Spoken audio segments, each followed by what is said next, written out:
O son of Kunti, learn from me how one who has achieved this perfection can attain to the supreme perfectional stage Brahman, the stage of highest knowledge, by acting in the way I shall now summarize. Purport. The Lord describes for Arjuna how one can achieve the highest perfectional stage simply by being engaged in his occupational duty, performing that duty for the Supreme Personality of Godhead. One attains the supreme stage of Brahman simply by renouncing the result of his work for the satisfaction of the Supreme Lord. That is the process of self-realization. The actual perfection of knowledge is in attaining pure Krishna consciousness that is described in the following verses. So, since we're continuing from yesterday, if anyone who has been yesterday can remind us what are some of the things we discussed and practiced, because Bhagavad Gita is not just philosophical treatise, it is also a very practical book, so we need to also practice what Bhagavad Gita is teaching. So anyone can help us, remind us what was happening?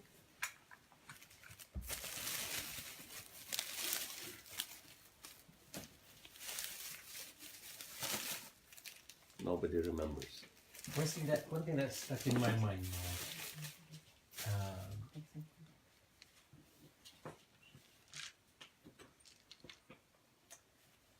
is the point that if you are working for somebody else, that you acquire effectively the consciousness of the person that you're working. Okay. So if you work for someone, you acquire the qualities of the person you're working for, because association is very powerful. So who is the best person to work for? Krishna. Yes. Good. Anyone else remembers anything from yesterday? Okay, Mahaprabhu. So we were discussing taking like moral responsibility versus a position, formal responsibility, so that one should not require formal responsibility to kind of act for Krishna effectively. So one should actually base it based on the moral responsibility more. Yeah. Two responsibilities or two types of leadership, moral and formal, and how moral is so much more important than formal. Formal may or may not be there, but if you have moral authority, then you can lead everybody and you can inspire others to do whatever you want them to do. Okay, thank you. Janvi? I was going to say a similar one, but the same one. But I guess the other point was about not running away from certain responsibilities and the task to do service. So, like, even if you think that you might be, for example, going to live in Vrindavan and stay there, but Prabhupada at the age of 70 left Vrindavan to go and preach and spread and teach. Okay. Yes. So it's not just about running away or not taking responsibility for doing things. Okay, very good. Yes, that it is connected to Bhagavad Gita's theme that Krishna wanted to run away from his responsibility. I mean, not Krishna.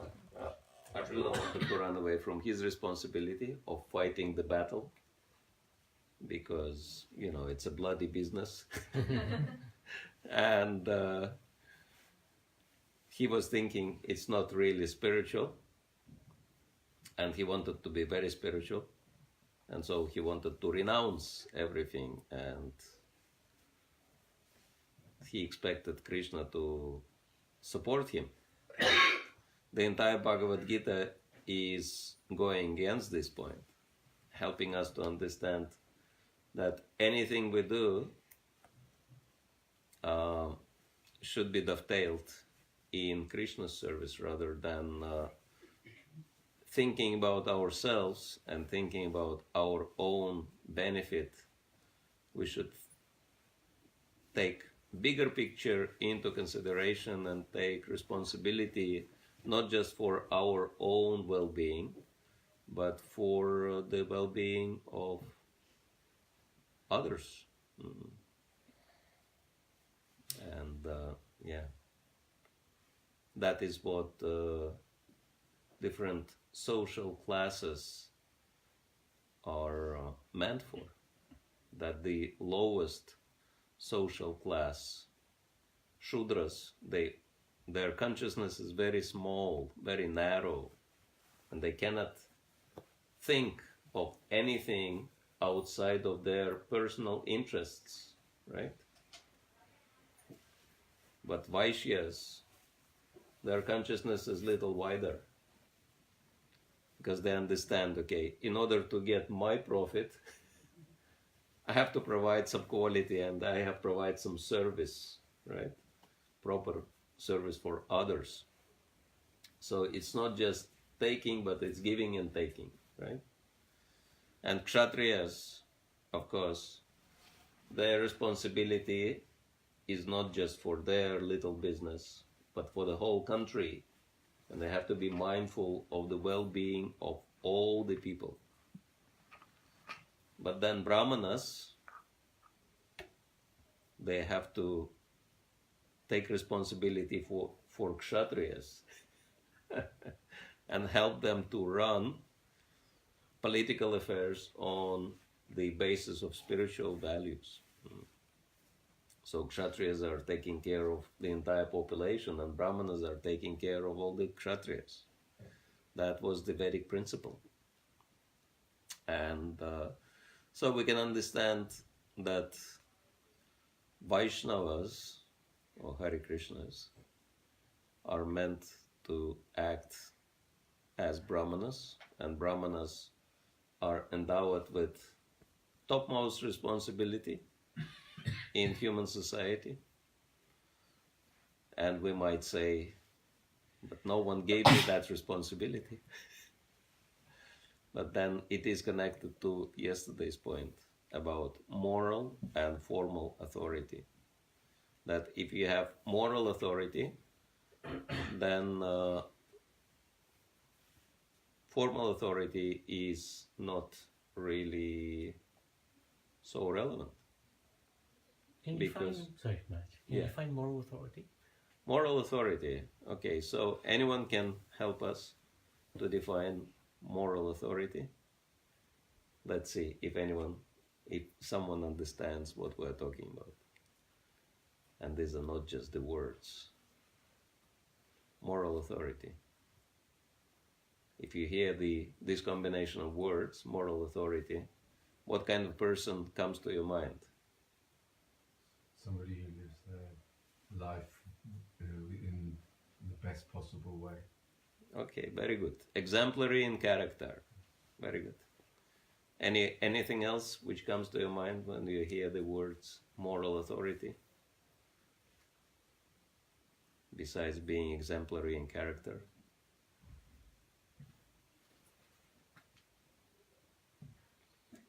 What about selflessness, being selfless, right? And thinking of others' interests rather than personal interests. Is it fitting into the picture?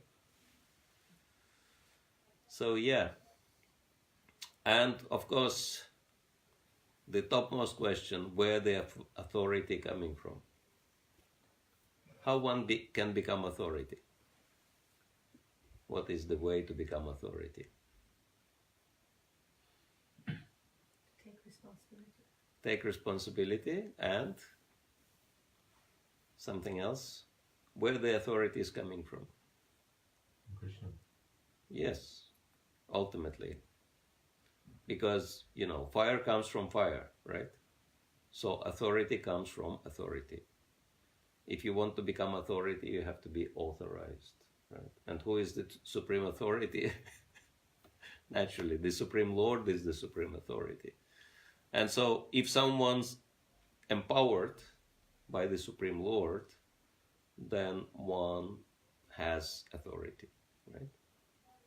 Like yesterday we've discussed Srila Prabhupada's example, which is the best example for all of us to see the absolute model of Krishna conscious life, that he came to America and he had no one to support him, no one even knew him, but because he was endowed with spiritual authority from the Supreme Lord, he didn't even had to position himself as guru or, you know, spiritual leader.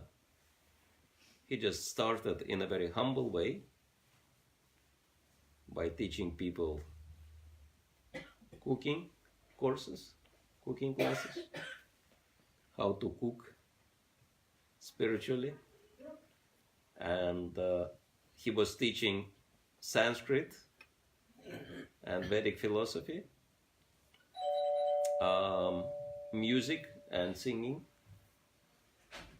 But then through these activities, people came to know him, and by associating with him, they realized that he is much more than just a teacher, right? That he's really a saintly personality. And so then they became not just his students. First they became his students, but later they became his disciples. So this is what we speak when we mention moral authority. Yeah? Hare Krishna.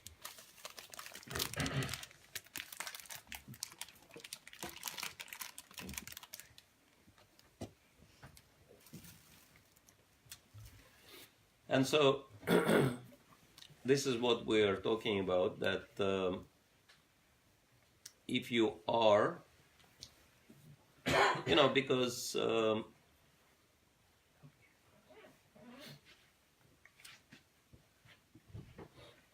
when we discuss about Vaishnava tradition, Vaishnava culture, it's a little bit different from the common understanding of Dharma, because the idea of Dharma in people's mind is for good living, right? Dharma, Artha, Kama, Moksha. So this is the natural sequence described in Prabhupada's books, in Vedic literature, that you follow Dharma, you be a good spiritual person, and then what will be the result? Artha. Artha means opulence. You can live a good life. You can have good association, good education, good position, and of course, why do you want to learn? Because you understand if you learn, you can earn, right? And you can have good financial status as well. Sorry.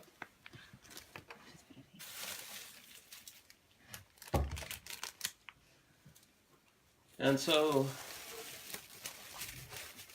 this is what people understand. If I follow Dharma, I can get everything in my life I desire. It will come automatically, right? Which is true. We don't say that it's not true. But then when so many things come to your life, what's the next idea? Next idea, automatically, let me enjoy that, right? For myself. And that's a mistake in the calculation, because if you enjoy, if you focus on enjoying, you can lose Dharma, because dharma means my responsibilities towards others, and the Supreme Lord, which entail giving up personal interests and sacrificing for the higher cause. But if you start enjoying yourself, then you forget about higher things in life and you just get absorbed in your own pleasures, right? And therefore, Sanatan Dharma, a real Dharma, which is Vaishnava Dharma, or Dharma which is promoted in Bhagavad Gita, is highlighting service to the Supreme Lord without any selfish desires. And this is what is also connected to the moral authority principle, that you act in a selfless way by thinking of the benefits of other people. And we can also understand that this is the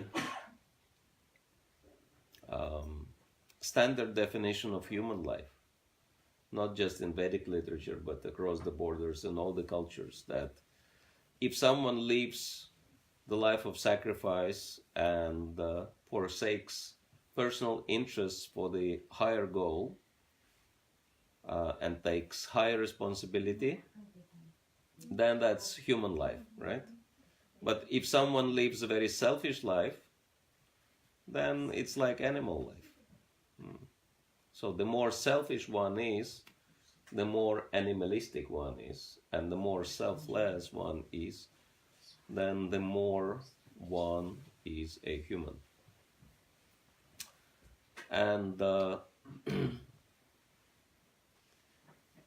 this is what is at least one part of the mission of Sanatana Dharma, to help people understand the science of yoga. And normally when people hear of yoga, they think of physical exercises, right? Now I am fat, but if I do yoga, I will become fit. So that's the idea, right? And people don't understand anything more than that, from fat to fit, right? And once I become fit, then I forget about yoga, I become fat again. And then again I remember yoga, and I go from fat to fit and backwards and forward till I die. Well, you have to be fit to be able to do Bhakti yoga, isn't it? Yes. So in a way, it's going in the right direction, isn't it? Yeah, it is a step in the right direction, but Yeah. it's important to keep moving in that direction and not going back. Yeah, that's right. Not going in circles. This is what we meant. And the science of yoga is giving much more than that, just, this tip of the iceberg, minimal benefit. Because yoga means connection or link. And so the science of yoga means understanding our connection with the Supreme Lord and with this world, and in that sense understand our position and our responsibility and our role in this world, and the higher responsibility we take, the more successful we are in the practice of bhakti. And the topmost responsibility is serving the Supreme Lord, and because the Supreme Lord is the master of everyone, then our service supposed to benefit everybody.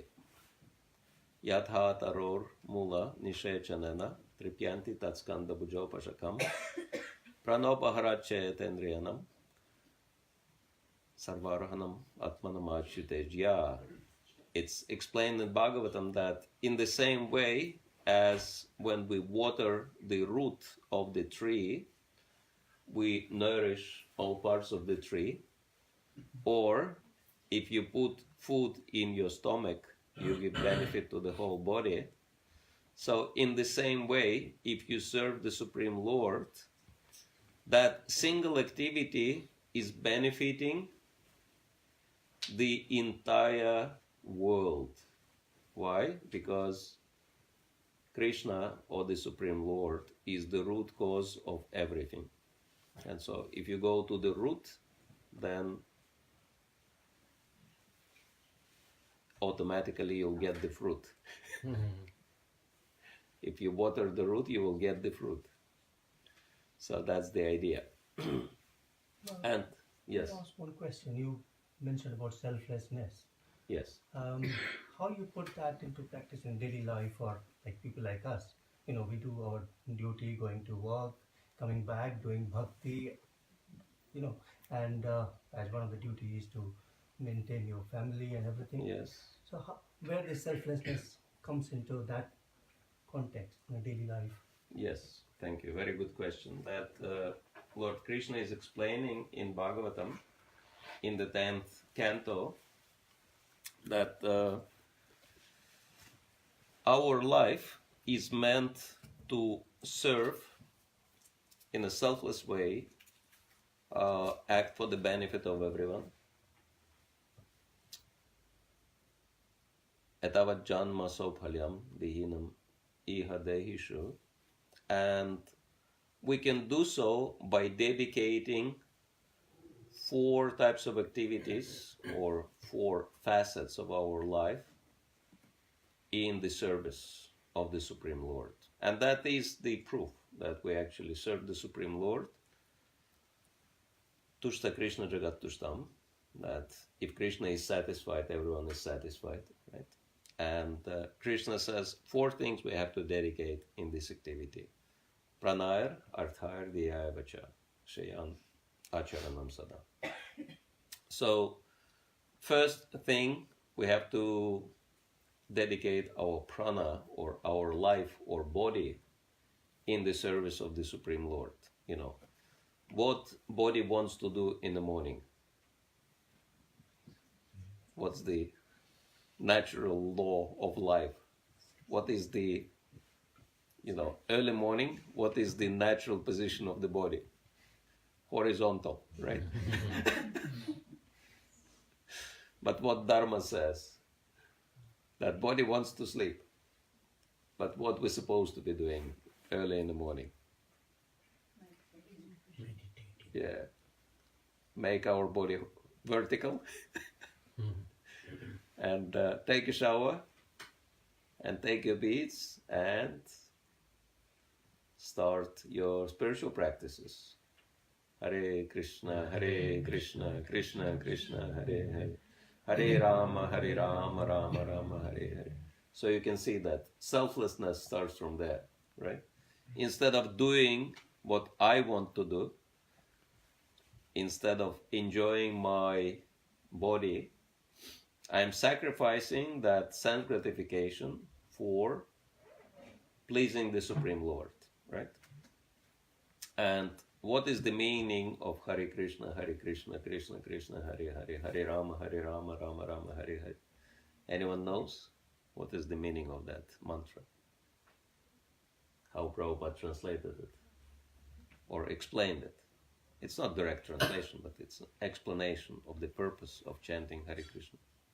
Oh Lord, engage me in your service. Yes. So we ask Krishna to engage us in his service, right? Instead of doing what I think I should be doing, give me intelligence and guide me in doing what you want me to do, right? So that is our intention in chanting Hare Krishna, right? And so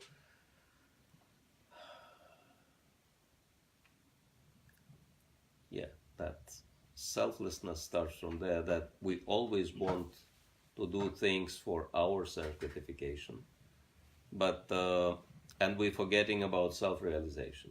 But then if we're connected to Krishna, he will remind us, instead of being entangled in our karma, we should be focused on our dharma, which is service.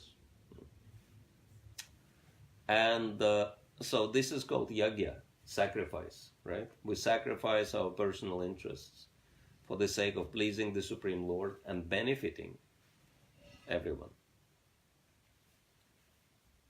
Nihaya karma dharmaya naviragaya kalpate na tirthapada sevayai jivanapi mritopisa. That Srimad Bhagavatam explains, if somebody's karma is not leading to dharma, and if someone's dharma is not leading to vairagya, naviragaya kalpate, and if someone's vairagya is not leading to tirthapada sevaya, that service to the Supreme Lord, then such a person, even while living, should be considered to be as good as dead. Jivanapi mritopisa, right? Living dead. So that's the first thing. And then, if you live the life according to Krishna's laws, that is what we've discussed in the beginning, you get benefits. You get sidekicks from that, right? That if you do things for Krishna, Krishna is reciprocating, and everything comes like artha. Yeah? All good things in life start appearing. But then what do you do with these good things? What do you do with your money, your position in the society, your influence on other people, etc.? What do you do with these things? What's next? To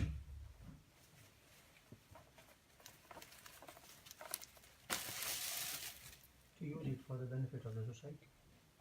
Yeah, in the service of the Lord first, and then in the for the benefit of the society. For example, you offer, if you want to feed people, you can feed them, but not with any food, but what kind of food you give them? Prasad, right? Yeah. So that they benefit not just physically, but also they benefit spiritually. And their consciousness should change, because by feeding the hungry stomach, it doesn't really change anything in people's lives. They were stupid before, that's why they starve. And if you just feed their stomach, they remain stupid as before, right?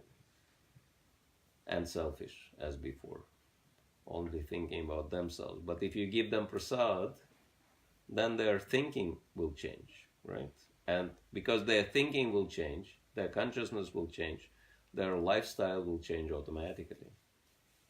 This is the experience devotees have. Like, yes, we act for the benefit of the society, like we feed people who need food, like starving people, Food for Life program, food for all. But then those devotees involved in this activity, they explain that first, all these needy people, basically these are people who have a lot of bad habits and they live very wrong lives. And so as a result, their self-esteem is very much destroyed, self-respect. If you do too many wrong things, not only others but you yourself cannot respect yourself, right? And this is how they start, but by taking prasadam gradually, they change and they become free from bad habits and they take more responsibility in their lives, and they establish themselves in the society properly, and many times they even want to help with the program, share the responsibility. So we can see that it is helping people not just physically but spiritually, because if it is just physical help, it's pretty much useless, because you make people completely dependent on you, and you make their lives, I mean, easier from material point of view, but it's artificial. Like, what you call it, when someone is in a hospital and they cannot breathe on their own, Ventilator. and you put them on ventilator, so what's the use of such life? Unless someone gets cured, right? It's okay that someone might be on that in that unfortunate position for a while, but if there is no possibility of them, breathing on their own, if there is no chance, then what to do? It's useless, right? And that's why, yes, we want to help people, we want to benefit people, but we want to benefit them in such a way that their consciousness should change rather than just their physical position. Because physical position, if it's only limited by that, then it's pretty much useless in the long run. And so, yes, naturally Dharma is producing artha, and this is the second thing Krishna mentions, pranayar arthair tiyavacha, that the second thing is wealth. Yes, if you follow Dharma, and you can see that, and especially I think London is excellent example of, Dharma producing artha. I think Gujarati community is,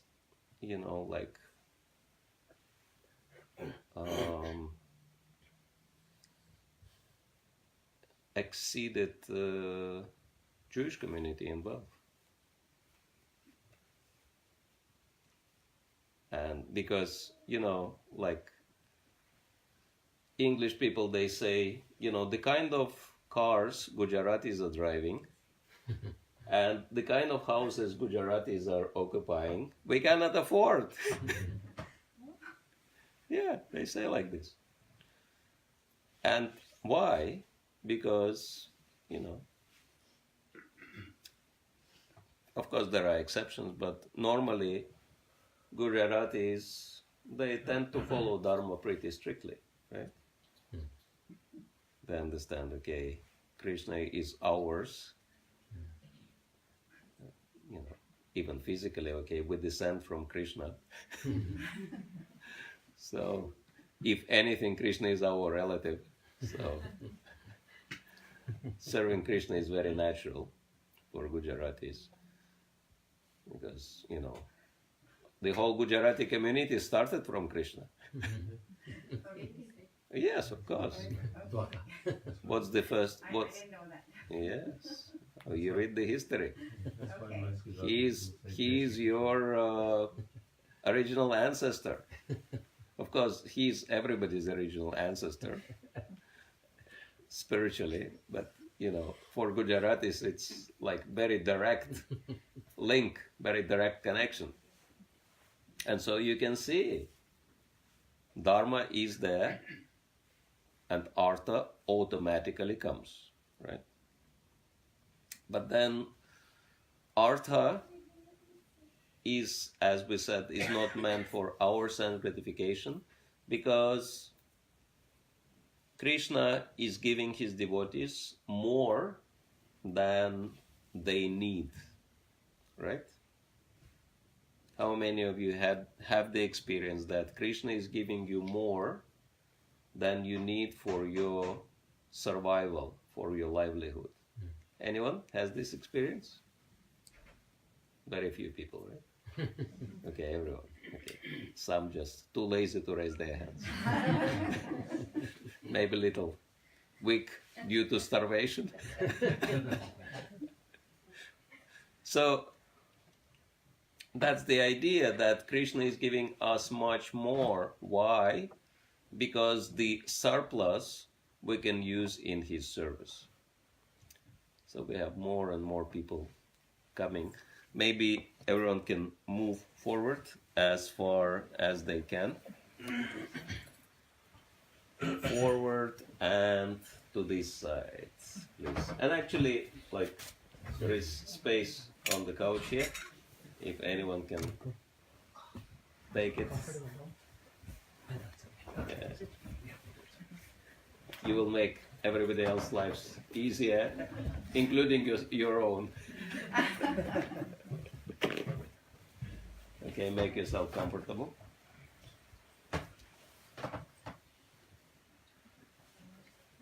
Feel yourself at home while remembering that you are guests.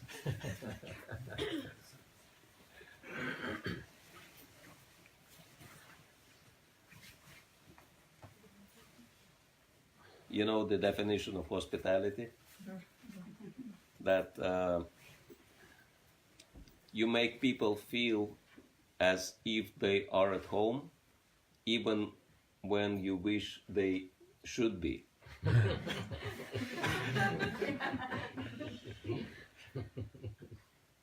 All right. So, yes, artha. And so what, Krishna is giving us surplus, not just for our sense gratification, but to utilize that in his service. And when we speak about Krishna's service, doing something for Krishna, what's the first and foremost thing we can do for Krishna? What Krishna wants more than anything else? Of course, he says so many things like patram pushpam phalam toyam. You give me some fruit, you give me some flower, you give me some water, etc. You offer something to me. We do that naturally. But what else Krishna wants? Like he wants us to give him something. Does it mean he is hungry? Not necessarily. Do your duty. Do our duty. So what is the most desirable thing for Krishna? So how can we please Krishna the most? What? By chanting? Okay. Yes, by remembering him. But anything else? Anything more than that? By devotion. His devotees. Huh? By serving his devotees. Serving his devotees. Okay. And what the devotees want? To bring others close to Krishna. That's right. That devotees want the same thing Krishna wants. And Krishna wants everyone to come to him. Right? So that's the biggest Krishna's worry, that there are so many people who have forgotten about him. And, in English, the words good and God are interlinked, because automatically it's been always understood historically that if there is no God, there will be nothing good in life. And so many people, they forget about God, and they lose all good things in life. They miss out on all good things in life as well. And we have the opposite experience, right? That because we serve in Krishna, therefore we can benefit in so many ways. We can derive so many benefits. And so it's kind of natural, if you live a good life and if you have a nice food, and then other people, they suffer and they starve, what is the natural thing to do? if you have excess of everything. Share. Yes. But, as we've mentioned, if you share materially, then people will not really be able to benefit properly, right? So what that, instead of sharing the effects, why don't we share the core reason for our fortune with people, right? Who is the source of all fortune? Like, what do we call goddess of fortune in Vedic tradition? Lakshmi. And whose consort Lakshmi is? Narayan, right? And who is Krishna? Narayan. He is the original Narayan, right?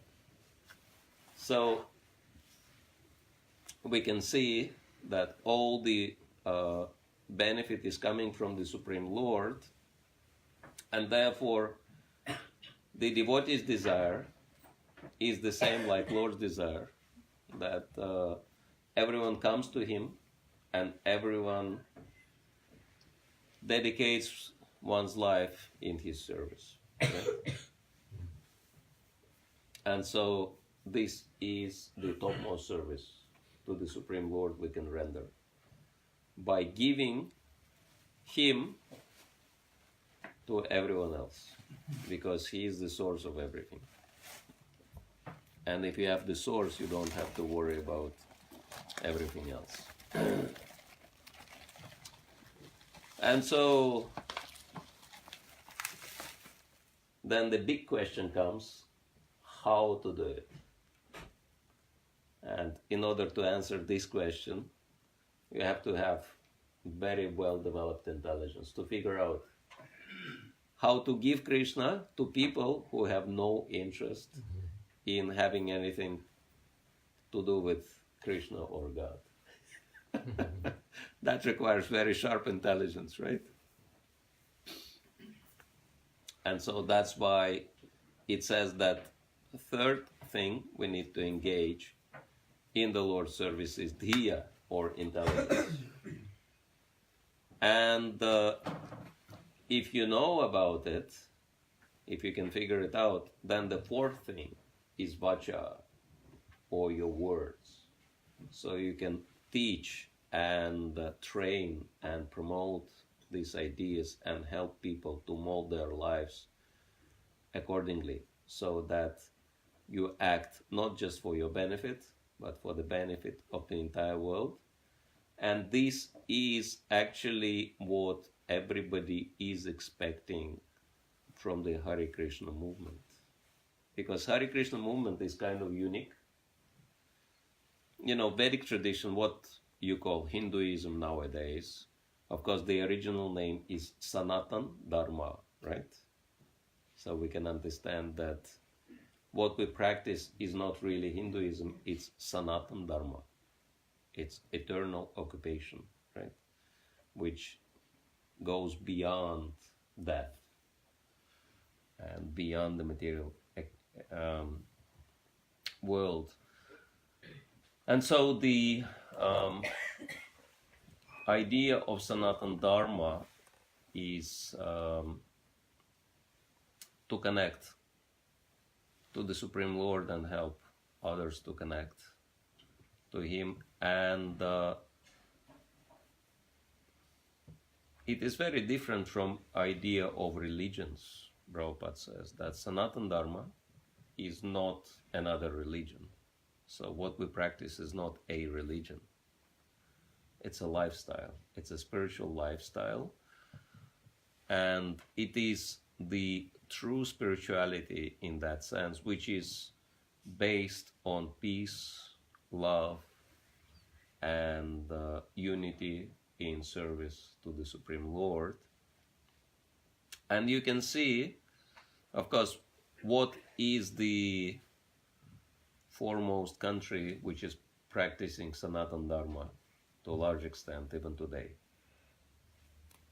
India, yes, is practicing Sanatan Dharma, and you can see the results, that it is the biggest and I hope some boys know about it, that India is the biggest democratic country on the planet Earth, right? Which means that so many different types of people, so many different nationalities, for someone coming from outside of India, you know, all people look the same. But it's not true, because there are 21 nations in this country, right? And they're all different. Like South Indians are totally different from North Indians, right? There are so, you know, like every single state, we called it state, but these are actually countries, right? That how different Gujaratis from Punjabis, for example. It's like water and fire, right? Totally different. Different languages, different food, different culture, different dress, everything's different, totally. But then these 21 completely different countries, they live quite nicely, working with each other for such a long time. And India, even though it's so big, for so many centuries and millennia, never stepped over its borders to conquer other people's lands. Right? So it's big and it's very powerful, but it's very, very peaceful at the same time. Right? India allowed, its own land to be lost to maintain peace. Like countries surrounding India, they have been India just, few years back, right? Few decades back, they've been part of India. But now they're separate countries. And actually, if you look a little bit further in history, the entire world has been one country. And what we call India in English, of course, you all know that original name is Bharat Barsha, right? That you're all Bharatiyas. And Bharat Barsha, according to Bhagavat and according to Mahabharat, was the entire planet was Bharat, right? Here was Bharat, Brit Anna, two Sanskrit words. America was Bharat, Australia was Bharat, Australaya, right? It's the place where they practiced Astra. That's why the middle of the country is that desert. And Africa was Bharat. Yes. The original god of Africa is black youth playing the flute, etc. So the entire, and South America, definitely. Guyana. Yeah. So the entire planet was Bharat. And then some people wanted to be separate, other people want to be separate. It still goes on and on and on and on and on. So, okay, now there are so many separate countries in this world.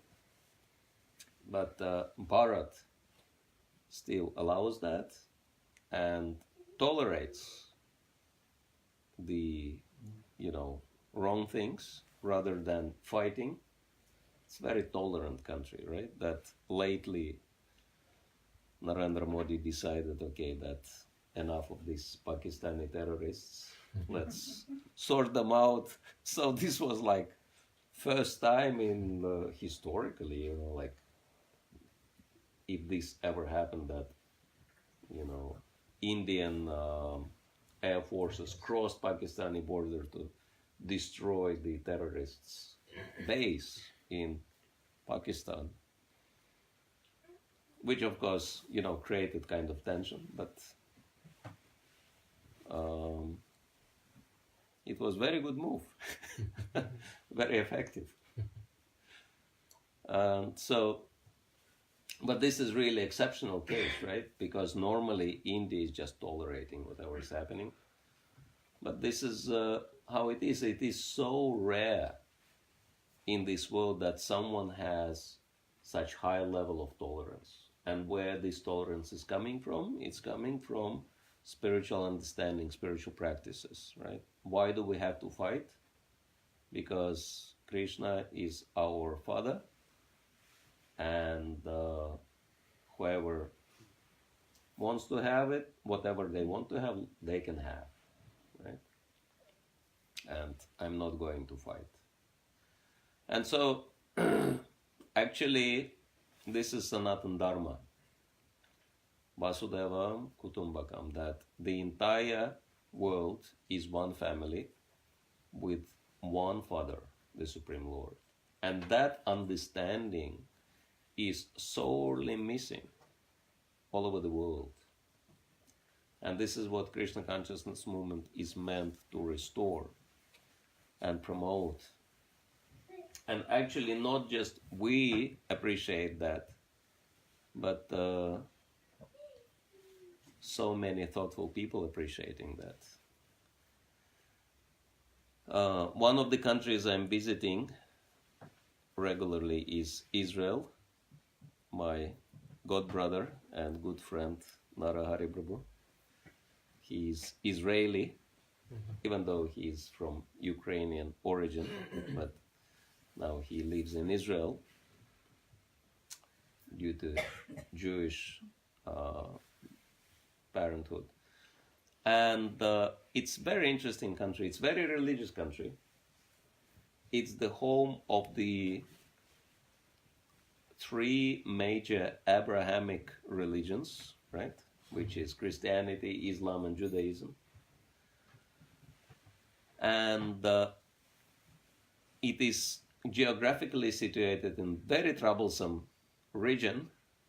They are surrounded by 21 Arabic countries. And some of these Arabic countries, they have the map which excludes Israel. This is their vision. This is what they're meditating on, that Israel does not exist, right? In our mind, it's not there. And it's just time when we achieve that. And they try so hard to finish Israel off. Since its inception, since 46, when it was founded, or 48? 48. 46. Anyway, pretty much straight after the Second World War, that Jewish people finally were given their own land, etc. And it's very amazing that all their attempts failed, despite of Israel being such a tiny little place. I mean, on a large-scale map, you can't even see Israel. It just, like little dot with a number. I think it's maybe 400 miles long, maybe even less than 400 miles long, and less than 70 miles wide. So that's the entire country. And all these 21 countries, they cannot finish that little strip of land. Because people are pretty serious about their spiritual practices there. Because that's the only thing they can count on God, right? Nobody else can help them, and He does. And so, but they're in constant war with, it's like crazy. Even if you live in Israel, even women are obliged to go to the military training for a few years. And they're not just getting trained, but sometimes they have to fight.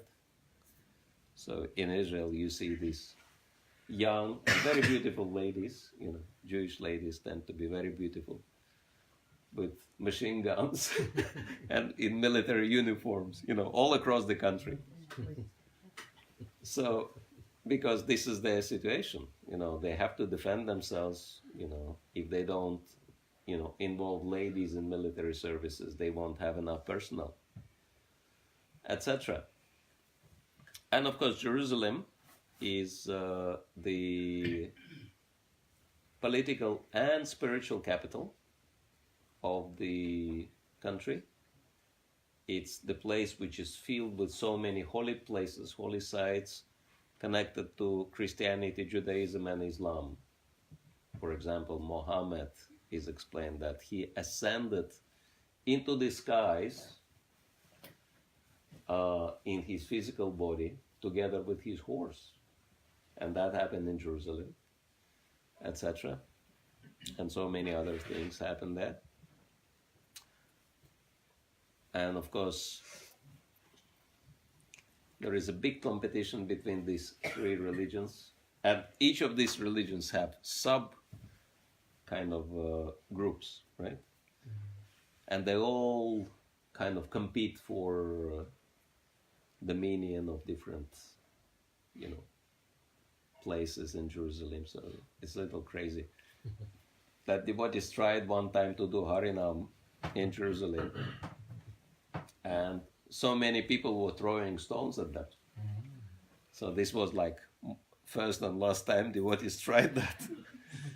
Because it's like three world religions are competing for each square inch in Jerusalem.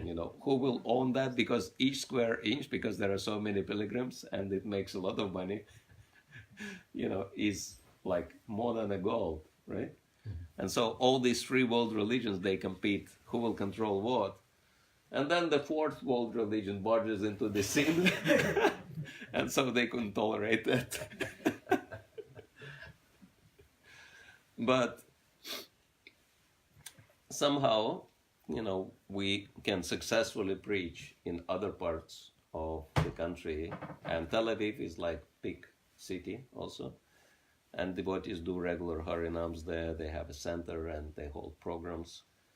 And one group of practicing Jews became interested, and they started coming to the center. And they told us they live in Jerusalem. And they wanted us to come to visit their house in Jerusalem. And I was there in the country at the time, and devotees told me that, okay, we're going to visit these people. And would you like to come along with us? And it's like, I'm just used to it. Okay, if we're going to somebody's house, then what's the first thing we do? Sing? Yeah, kirtan, right?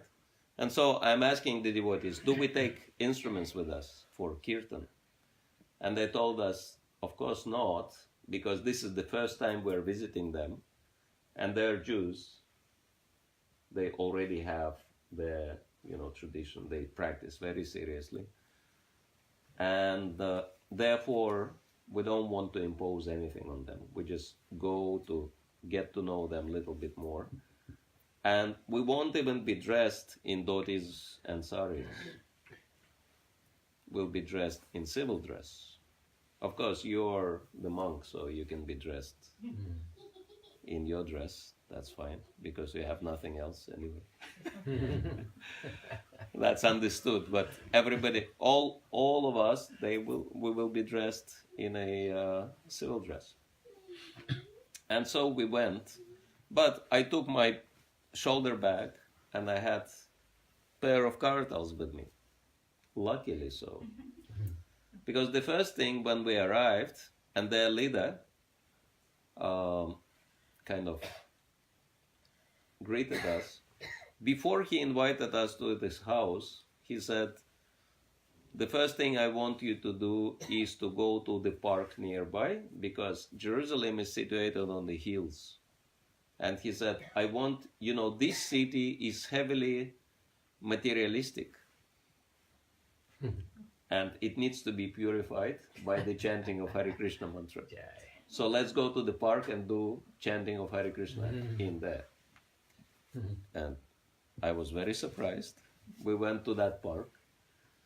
and maybe 6 or 7 of them also came with us, and we chanted Hare Krishna there. And it was very interesting because first when we started chanting, not even all of them, they knew Hare Krishna mantra, but they learned it pretty fast, and they started chanting with us, and we did kirtan for maybe half an hour. And then we thought, okay, maybe now they will invite us to their home. But he said, no, let's go to the other park on the other side of the city and do some chanting there to purify the city from that side. And we did another half an hour of kirtan together with them. And then we got invited into their house.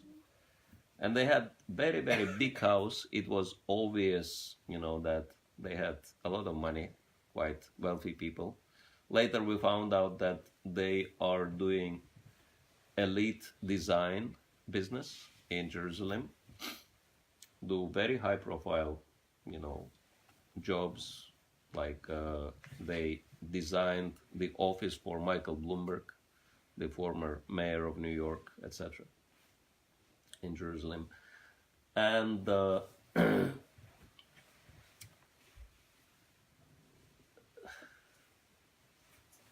not very wealthy, not just very wealthy people, but extremely well educated. They invited us to their living room, and it was filled, it was like library. It was filled with books from bottom to the ceiling, and all these books were in so many different languages. I thought there are more than 10 languages, books with. And I was like confused. I said, how come that there are so many languages here? Of course, like English is okay, Hebrew is okay. They have Russian origin, so Russian books are understood. But they had French and all types of books. German and Greek books. And he said, well, we study all the scriptures of the world, and in order to have proper understanding, we study the original texts. So we found out that their leader, he knew 12 languages. And the people in the group, maybe there are about 20 of them or so, they knew between 5 and 7 languages on average, etc. Very smart people. And they said, we prepared lunch. We know that you're pure vegetarians. And we purchased Kurmadas cookbook. And we cooked according to their recipes.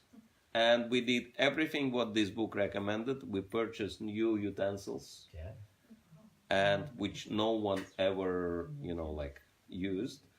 And while cooking, we showered before the cooking, and while cooking, no one tasted any food. Because we know that you cannot eat anything without offering it to Krishna, right? And in order to be offerable to Krishna, food has to be completely pure. And so he said, we all follow all 4 regulative principles. No meat eating, no intoxication, no gambling, no illicit sex. And but because we are not devotees of Krishna, we could not offer it to Krishna. So we were waiting for you to offer this food to Krishna. And if you're okay with this, then after offering, we can take this food. We were like, wow, that's unbelievable. So one devotee offered everything to Krishna. Then we had lunch. And we were like very surprised because they were so appreciative of us, Jewish people. And they were saying, we have to do something to develop your group very fast in Israel. And we want you, they were like giving us mission statements or something. They said, we want you to have big temple in Tel Aviv and annual Ratha Yatra, Jagannath Ratha Yatra in Jerusalem. And because we have high-level contacts with, city council, Lord Mayor, we can make all the arrangements for that.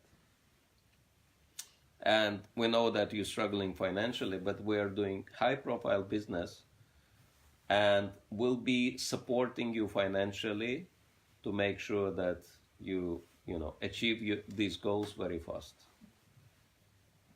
And we were very surprised. And finally, I just asked, this man. And I found out that this man, he was, how they came together. This man, he was a professor of Judaism in Jerusalem University. And all the members of his group, they were either his students who got attracted by his qualities, moral authority, and also relatives of his students. And this was pure male kind of group, kind of ashram of bachelors, living together and practicing Judaism together. And I was very surprised. I said, but you are Jewish people, so why are you so much interested in our development? And what he said, I'll never forget, because he said, we're living here in Jerusalem for such a long time, and we know everybody, and everybody comes to Jerusalem also, because it's such a prominent place. We know every single religious leader in this world. We've met with them personally, we had talked with them personally, and we read every single scripture. By the way, they told before they met us, they read all Prabhupada books from cover to cover.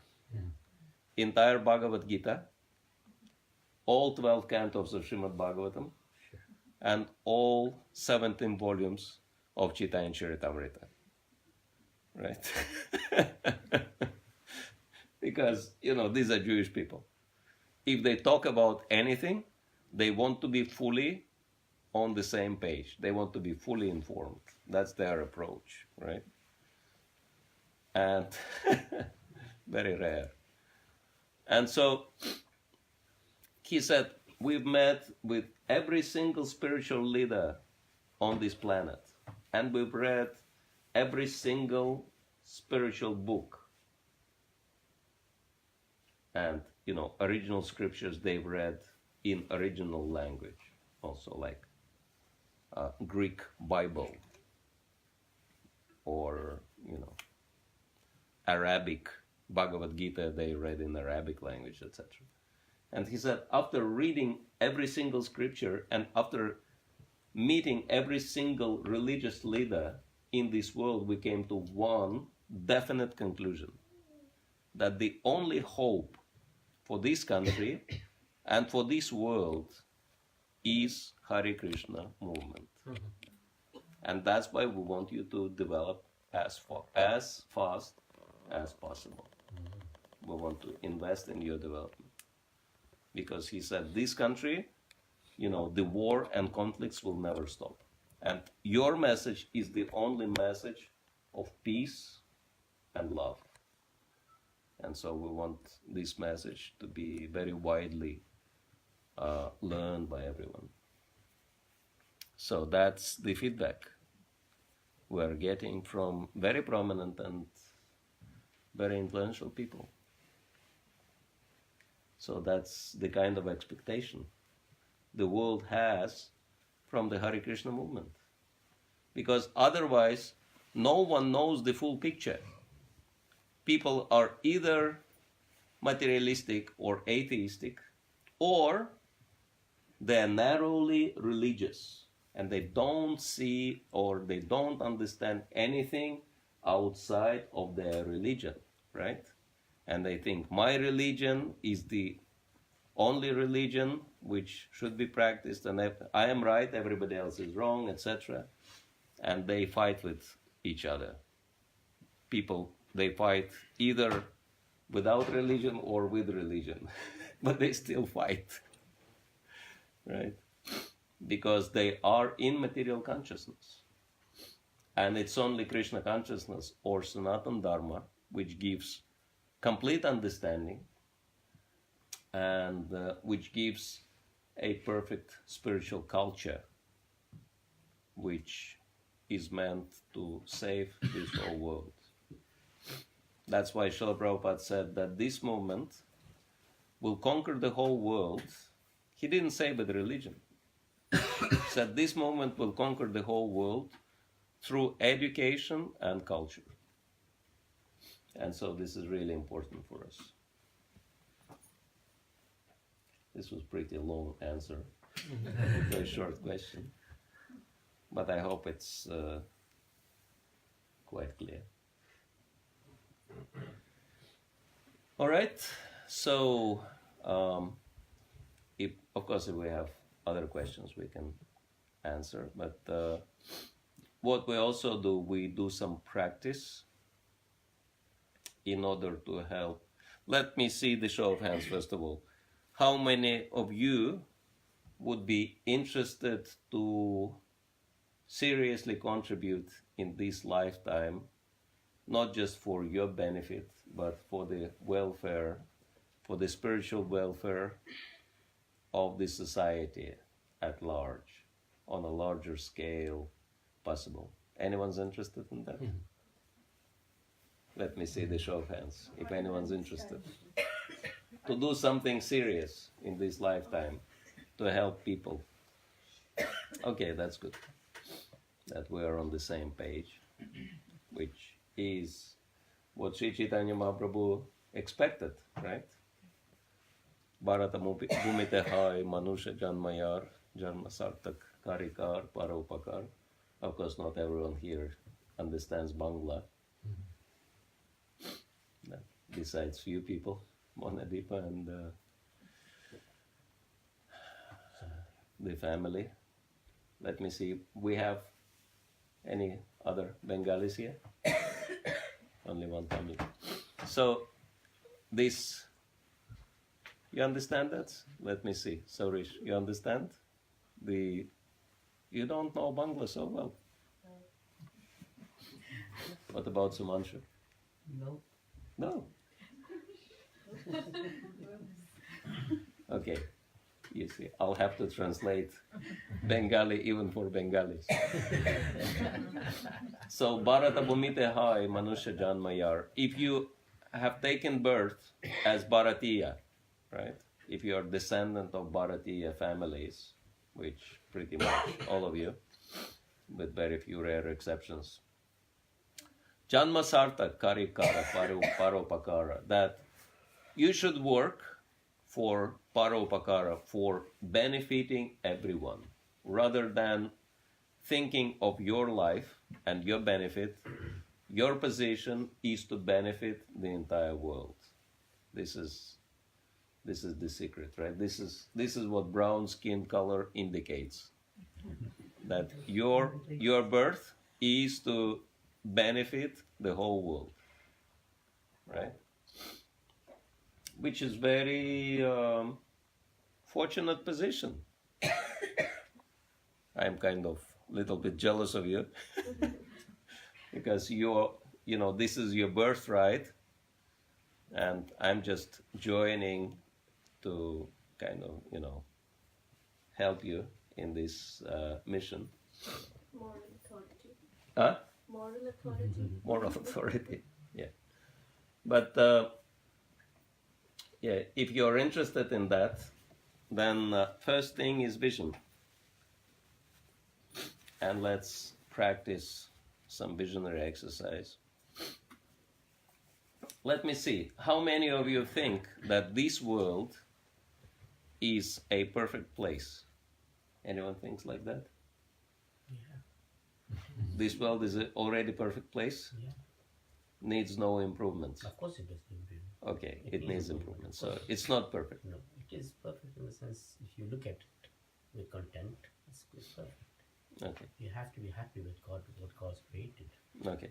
So some improvements still needed. Yes. Okay. Good.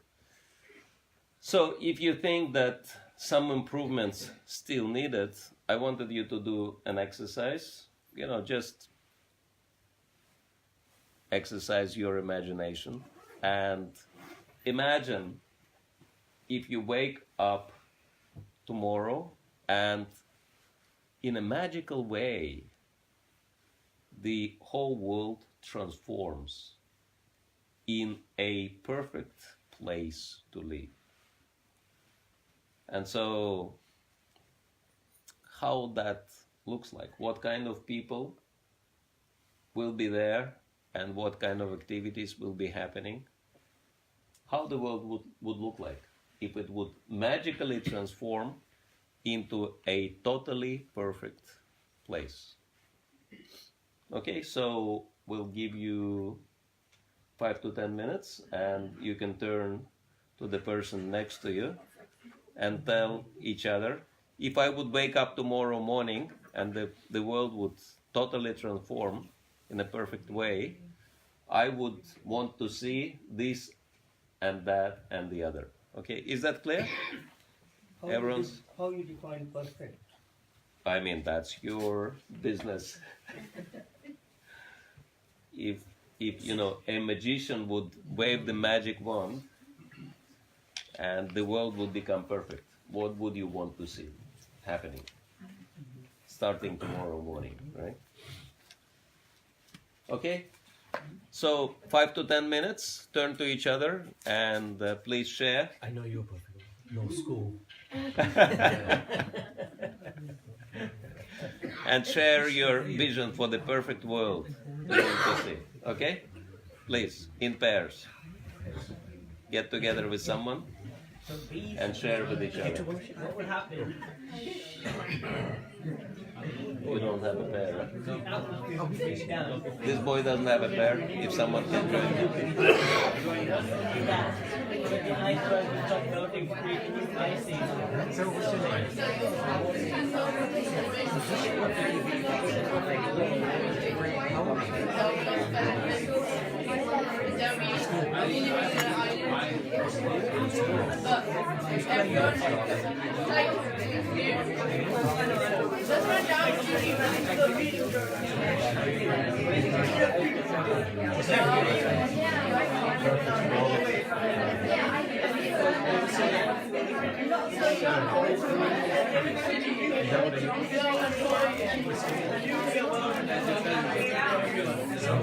How do you see a perfect world? Your one is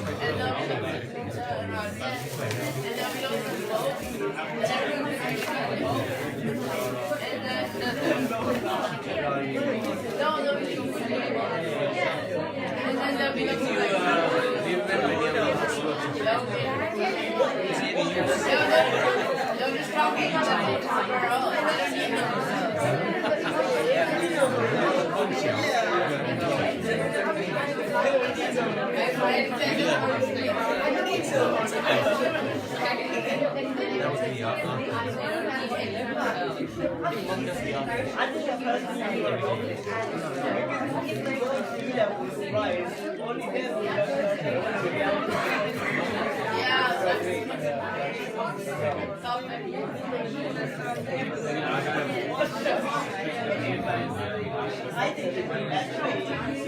It's going to make this world very personal.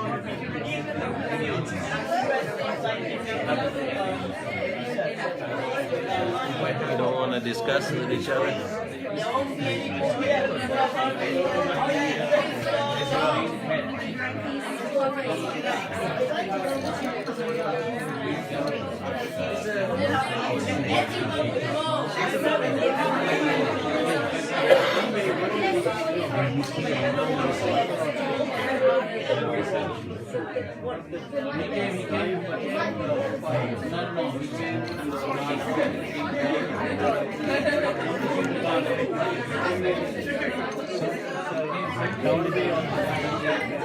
had a more relaxed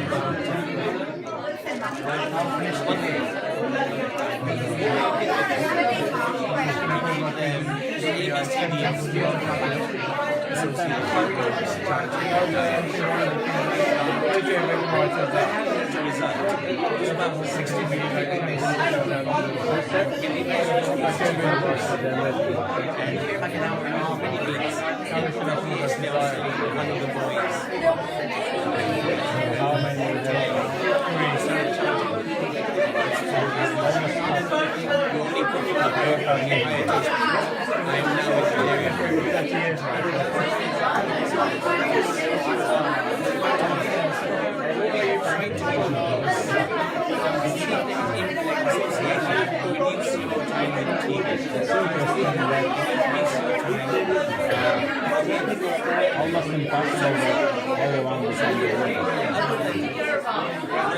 Really slow, especially in Korea. I'm not sure that Prabhupada expected it. Because 7 temples in London are not one thing these kids are very strong.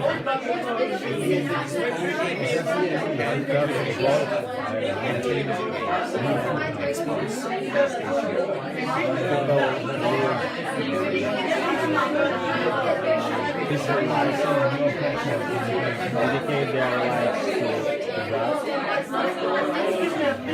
in different traditions. Yeah, everyone follows for many principles of religion. Yes. So one thing parents are very concerned And everybody has the amount of time these boys spend. So what do you do? one time one journalist asked Prabhupada, so everyone who is very nobody goes there.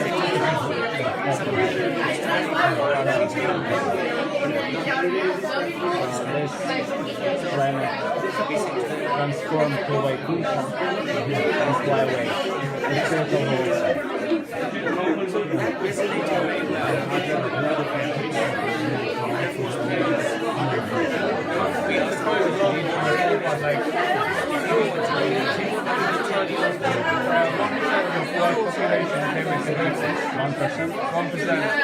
The white card was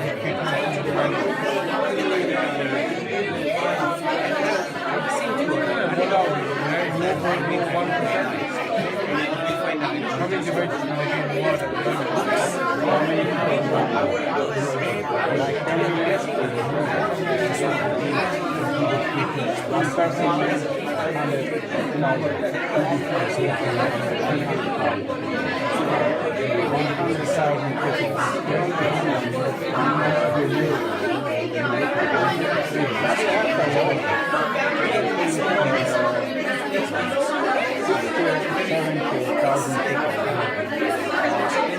I heard that Bhakti one year attend about 70,000 people. The origin was 70,000.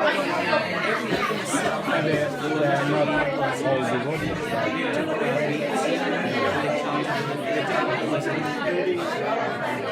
Almost. We just discussed with Mахарадж British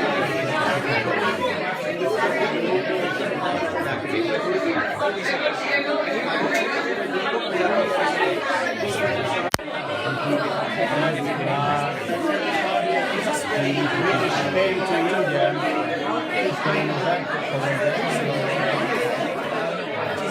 now Indian people came to Britannia to make beauty. And this largest community, Indian community, and Great Britain, especially in London. Now, this is taking place. So you have this about the schools, they have good connection with government, they have Bhakti Rasayana, also people coming. Indian people came to Europe and conquered Europe.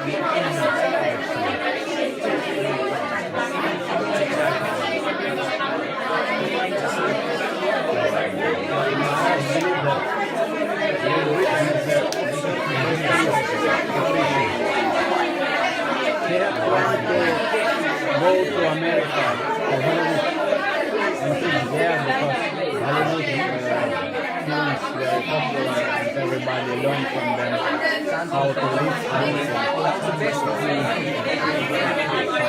moral principles from this. But maybe just in the new song, the spiritual master, when I should preach in the center of my preaching, to say London. London is the center of everything. So therefore we can I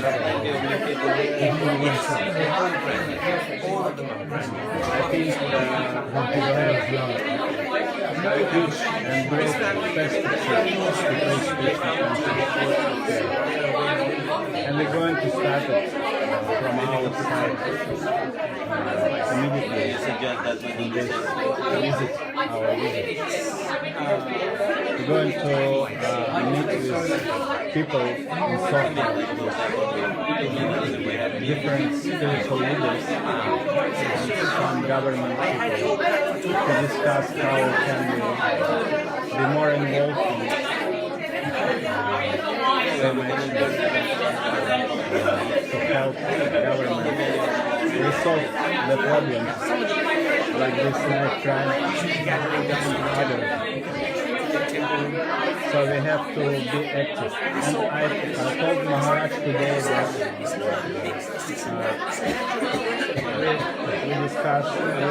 we were discussing about his mission, Maharaj's mission. And I said it looks like this core principle, like books are based, preaching is essence,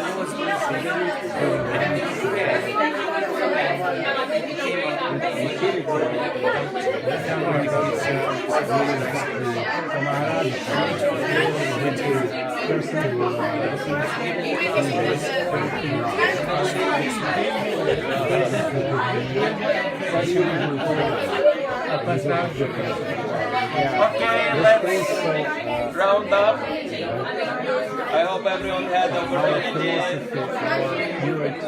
Hare Krishna, Krishna Krishna, Hare Hare, Hare Rama, Rama Rama, Hare Hare. Okay, thank you all very much for taking part. I hope everyone had the opportunity to discuss your vision for a perfect life. So, let's see. If you heard something very exciting from the person you spoke with in terms of this vision, you can share it with all of us. You know, it's rather than you share your vision, you share something you've heard from somebody else, right? So, anyone heard anything interesting? No one heard anything interesting. What you were discussing all this time? Weather, politics, what was it? Cricket. Yeah. I heard everybody's happy and content. Okay, yes, we want everyone to be happy. Very good. I've heard a lot about good peace and like just everyone being in good health, I think. Okay, everyone is peaceful and healthy. Good. Everybody should be treated equally. Huh? Everybody should be treated equally. Okay, equal treatment for everybody. And no need for greed in the world. No greed and? Just no greed. No. Okay, no one's greedy. Good. Yeah. Everybody is ready to share everything. I had an opportunity to speak with, I don't even know your name. No, I said, I just told her that you cannot push people in various things, but by your own behavior, you can share a lot of things. Okay, perfect behavior, everyone's behaving perfectly. Good. Anyone else? What else? All the wars would be over. No wars. Everybody will be living peacefully. No conflicts. Okay, good. No poverty. No poverty. Good. Instead of MPs, they have spiritual leaders giving spiritual realizations. Okay.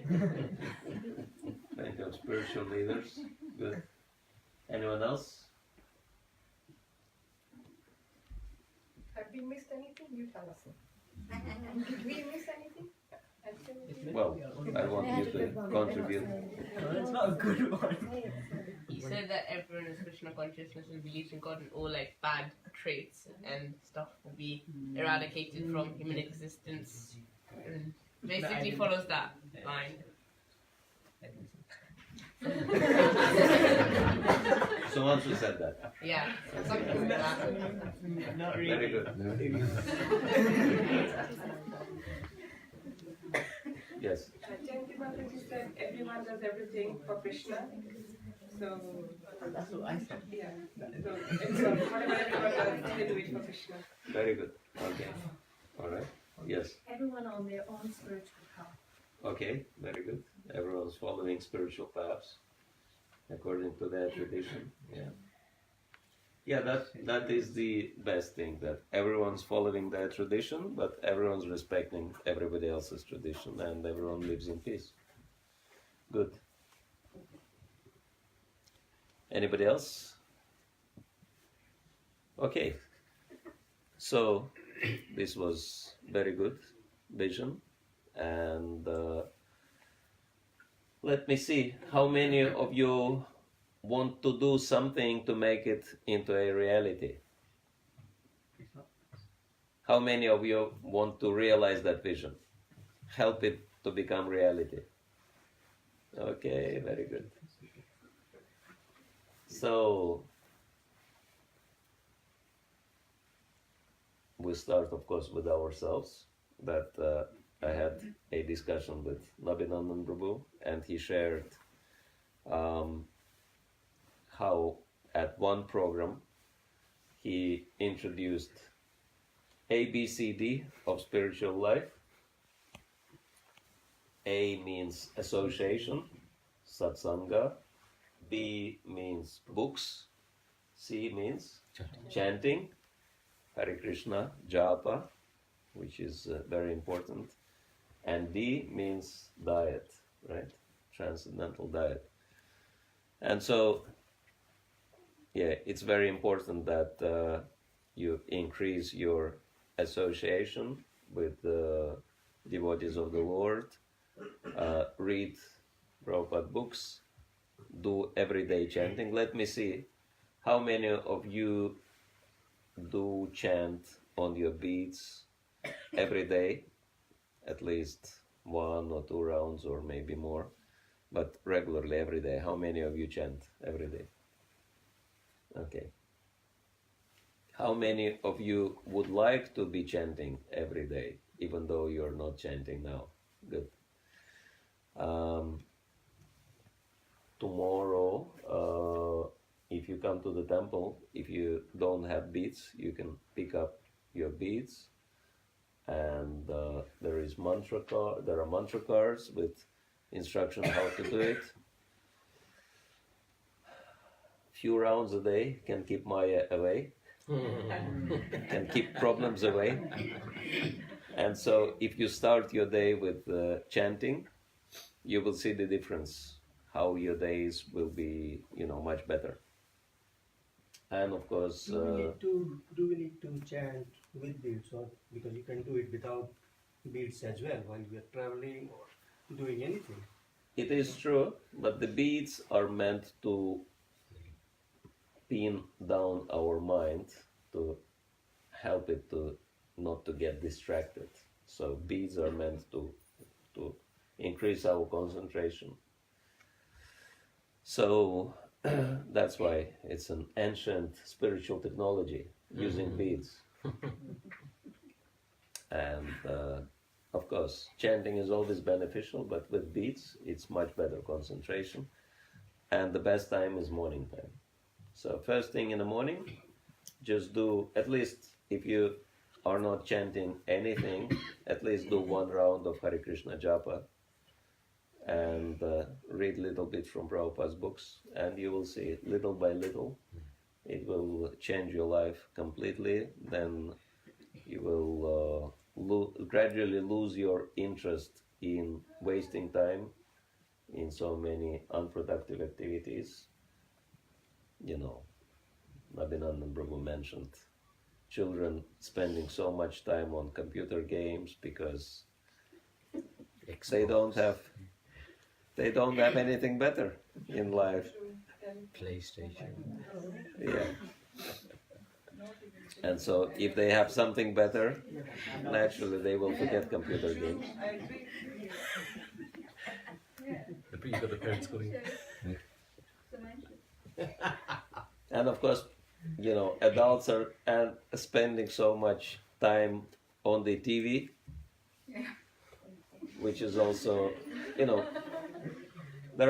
one of our senior leaders, he says very interesting thing. He said, there are 2 options in life. You know, you have this blue screen, right? Or silver screen, right?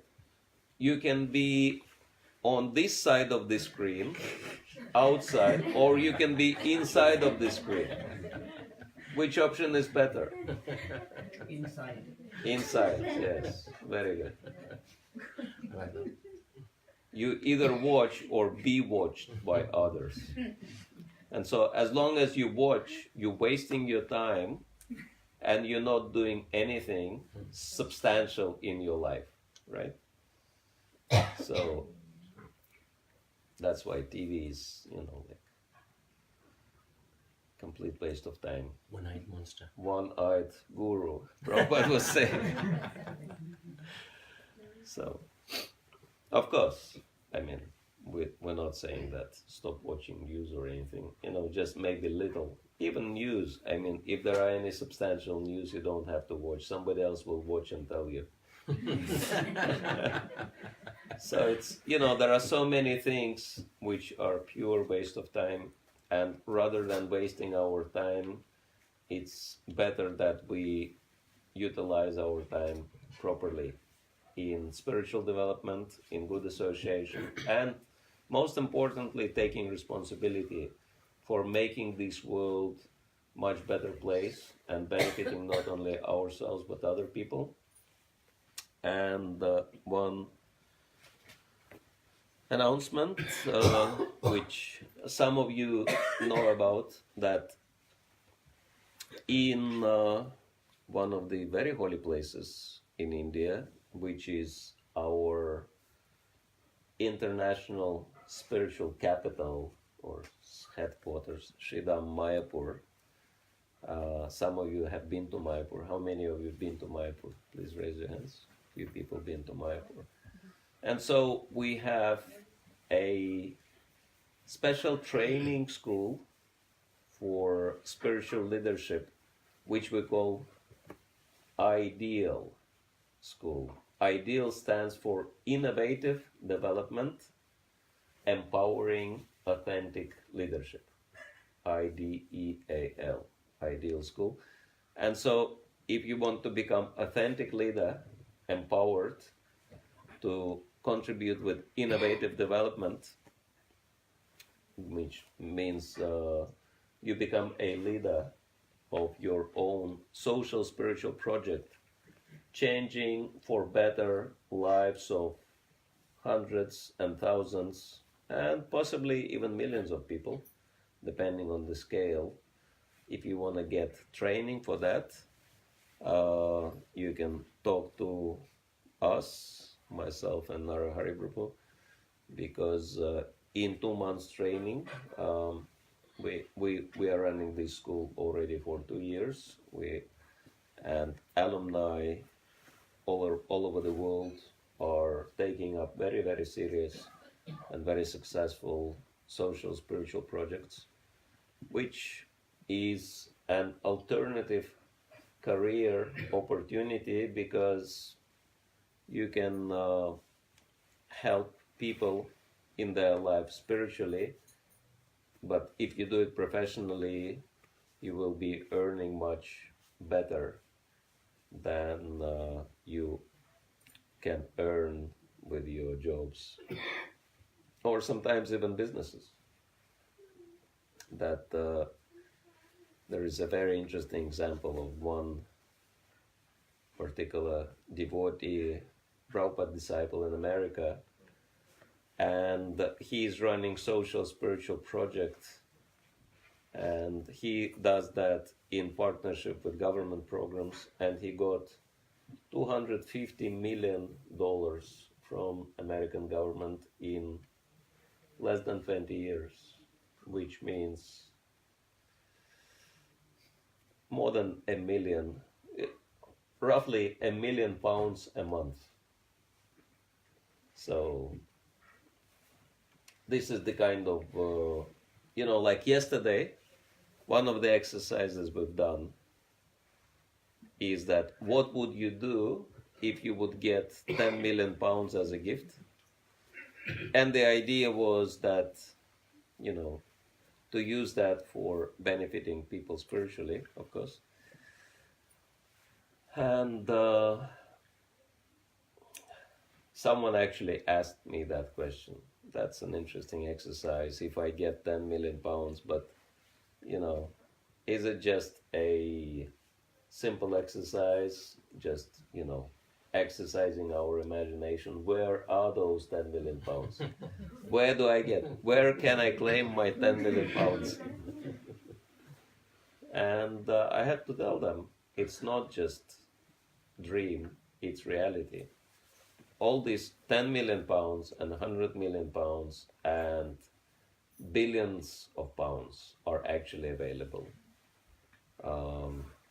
If you work in partnership with government programs, they have so much money for benefiting the public, and if you take the responsibility, I don't know what it's called in this country, but in America it's called PPP, public-private partnership, or business with the government. I mean, it's an excellent, profession.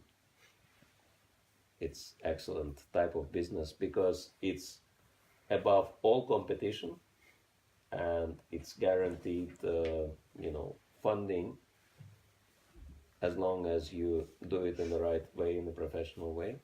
You could be earning millions. And because, for ourselves, I don't believe anyone here is either starving or having no, roof over your head, or I don't even believe that anyone's here missing washing machine. So you belong to the elite, very tiny little percentage of the world's population who is in a very good position in life. And so I don't believe for yourself you need to worry about, that if you have millions of pounds, your needs are already covered. So all these can be used for benefiting others. Because, our needs are not very large. Like Prabhupada says, if you earn few thousand or if you earn few million, how much food can you eat? If you earn millions, it doesn't mean that you can consume like 100 plates of food at your lunch, right? As opposed to one plate. Or sleep on 5 beds or drive 20 cars. It's not a reality. So our needs are pretty limited. And so why do we want to increase our scale? to benefit other people. And if you want to benefit other people, all the money is available right now in this country. It's minimum £2 billion per annum given out for the charities to, divide between themselves. And that's on the government source. And there is so much more coming from private foundations. It's like this country is just bursting with wealth. And this wealth is crying to be used for the good cause. So you just have to know how to do it, that's all. And so there are plenty of opportunities. And if anyone's interested to get training as a spiritual leader of very effective social project, you're welcome to talk to us. If Nabinand wants to say something. Yeah. All right.